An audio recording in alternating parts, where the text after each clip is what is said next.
When you think of your skull, what comes to mind? Probably a solid, static, maybe even lifeless object, right?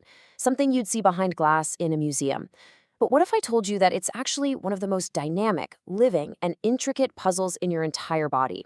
Well, today, we're going to dive into how the bones of your head and neck grow, move, and protect you in ways you've probably never even thought about. All right, let's just start with a little thought experiment. Just imagine for a second that your skull wasn't made of all these different pieces. What if it was just one single, solid helmet of bone? No joints, no gaps, no seams. What would that actually mean for us? Well, the consequences would be absolutely staggering. I mean, for starters, you literally couldn't have been born.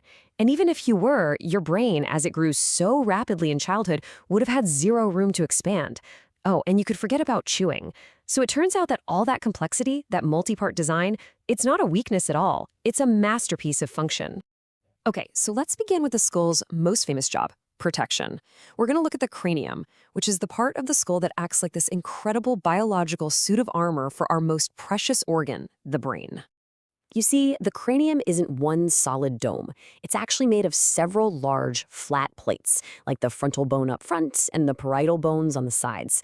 And they all fit together along these amazing, jagged, interlocking joints called sutures.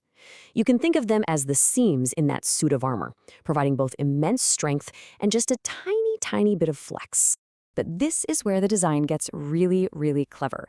In babies, these seams aren't totally sealed up yet. Anatomy textbooks have this wonderfully fancy name for them, unossified membranous gaps, but you and I know them as fontanelles, or just soft spots.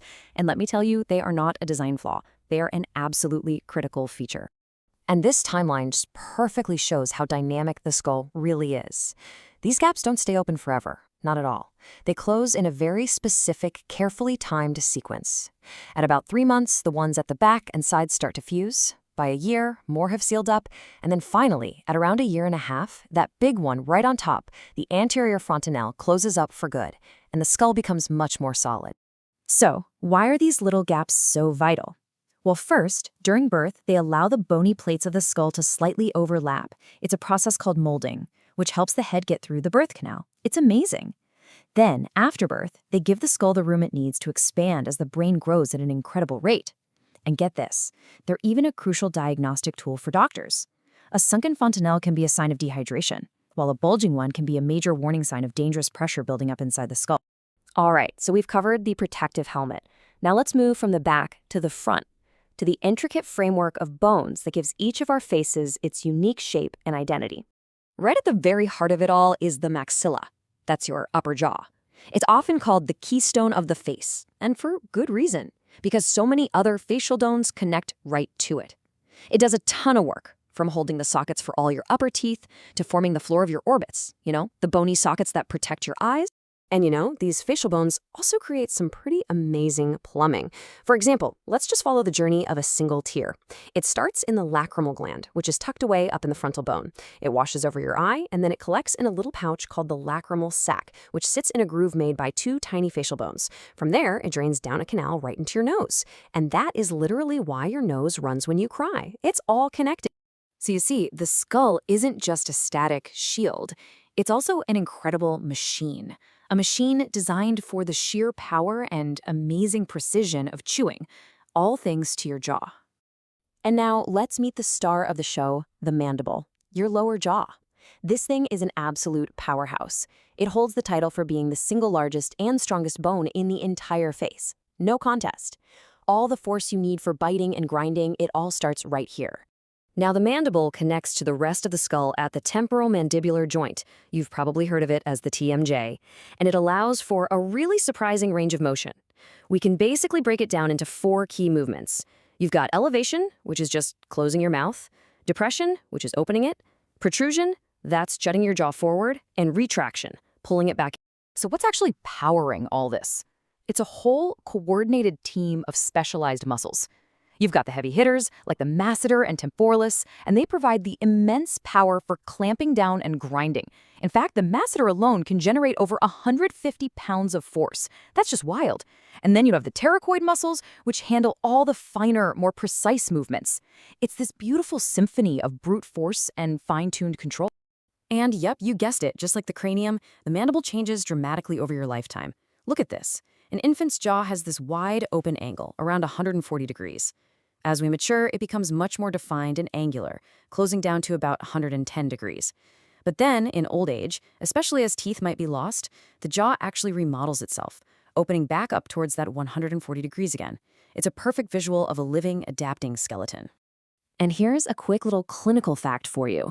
Despite being so strong overall, the mandible does have its weak points. The most common place for it to fracture is right at the socket of the canine tooth, where the bone is just a little bit thinner.